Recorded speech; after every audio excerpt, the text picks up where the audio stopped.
Ang liwanag mula sa naghihingalong telepono ni Hiroshi ay tanging saksi sa eksenang hindi matanggap ng isip.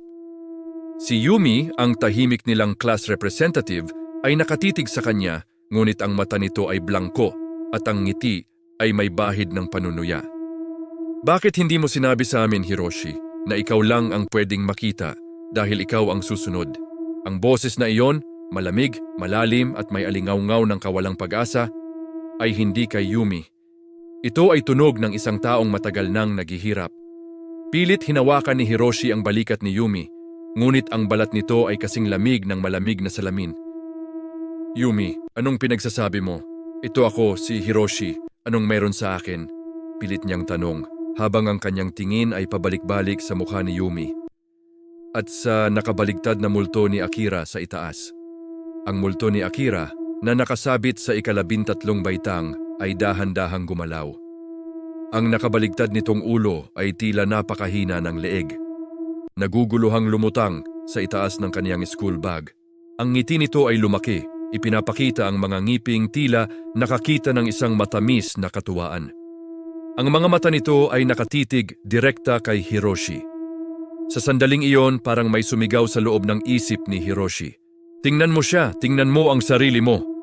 Biglang dumilim ang paningin ni Hiroshi. Nakita niya ang isang flashback, hindi ng sarili niya, kundi ng isa pang tao. Nakita niya ang isang matinding takot, ang pakiramdam ng pagkahulog mula sa isang mataas na lugar, kasabay ng tunog ng pag-iyak ng isang ina. Dito, biglang naging parang whisper na puno ng galit ang boses ni Yumi. Ang buhay mo. Kinuha mo ang buhay na dapat ay pinalitan ka sa salamin. Ang iyong kasalanan ang nagpapanatili sa akin dito, Hiroshi. Ang pangalan ni Daisuke ang kailangan ko. Naging parang fog ang isip ni Hiroshi. Nanginginig siya. Ang kanyang sikreto, ang lihim na matagal na niyang ibinaon. Dahil sa pagbanggit ng pangalan ni Daisuke, umugong ang buong hagdanan. Ang mga kalansay na buto sa sahig ay nagsimulang gumalaw, tila nagising sa pagbanggit sa pangalan. Si Daisuke. Siya ang kasintahan ni Akira, bulong ni Hiroshi, ang boses ay parang nahihirapang lumabas. Pinipilit niyang mag-isip ng paraan para makatakas.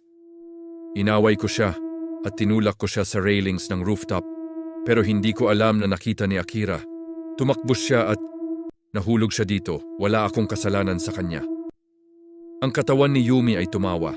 Hindi ang mahinhin na tawa ni Yumi, kundi isang tuyot at garalgal na tawa na parang dahon na nagkikiskisan. Sinungaling! Hindi aksidente ang pagkahulog ni Akira. Ikaw mismo ang sumunod sa kanya. Ikaw mismo ang nagtulak sa kanya sa gilid ng hagdanan. Ang bawat echo ng hiyaw niya ay nasa North Wing at ngayon, ito ang iyo. Ang bibig ni Yumi ay lumawak sa isang nakakatakot na ngisi at ang mga mata nito ay lumabas sa kanyang orbit. Huli na ang lahat para magpaliwanag, Hiroshi. Ang iyong Crimson Echo ay natapos na.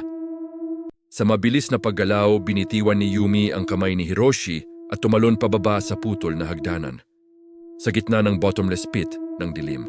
Isang matinis na tili ang umalingaw-ngaw na hindi tili ni Yumi kundi ang hiyaw ni Akira. Yumi! Sigaw ni Hiroshi. Gumapang sa ika-13 baitang at sinubukang tignan ang butas. Ang dilim sa ilalim ay napakalalim at walang naririnig kundi ang dahan-dahang pagtigil ng hiyaw na iwan siyang mag-isa. Sa taas, ang nakabaligtad na katawan ni Akira ay dahan-dahang bumaba. Ang kamay nito ay nakalahad, handa nang abutin ang kanyang leeg. Ngunit sa sandaling iyon, may naramdaman si Hiroshi sa kanyang kamay, ang kanyang phone. Ang naghihingalong asul na liwanag ay biglang naging isang matingkad na kulay pula. Ring! Ring! Tumunog ang phone. Isang incoming call mula sa isang numero na hindi niya kilala. Sa screen, sa ilalim ng pulang liwanag, nakita niya ang pangalan ng caller, Kenji. Ang boses ni Kenji ay nagmumula sa kabilang linya, malinaw, ngunit punong-puno ng matinding hapis.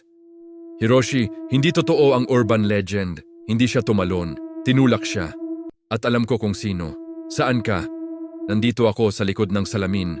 Yung huling paalala mula sa kadiliman daw si Yumi, naglaho na sa kailaliman. Ang lihim ni Hiroshi, ang pagpatay kina Daisuke at Akira, ay nabunyag na. At si Akira papalapit na para bawiin ang buhay na matagal na niyang utang. Ngunit ang tawag mula kay Kenji ay nagbigay ng isang twist. Siya ba ang nagtulak? O baka mas malalim pa ang koneksyon niya kay Akira? At paano siya tumawag kay Hiroshi mula sa kabilang dimensyon sa likod ng salamin? Ang laro ng multo ay lalo lang lumalaki. Ang kailanmay hindi sinabing Crimson Echo ay naglalayong maningil. Huwag kang bibitiw. Manatiling gising at sundan ang dugo sa Ghostery dahil sa Chapter 4, ang tawag na iyon ay maaaring maging iyong huling paalam.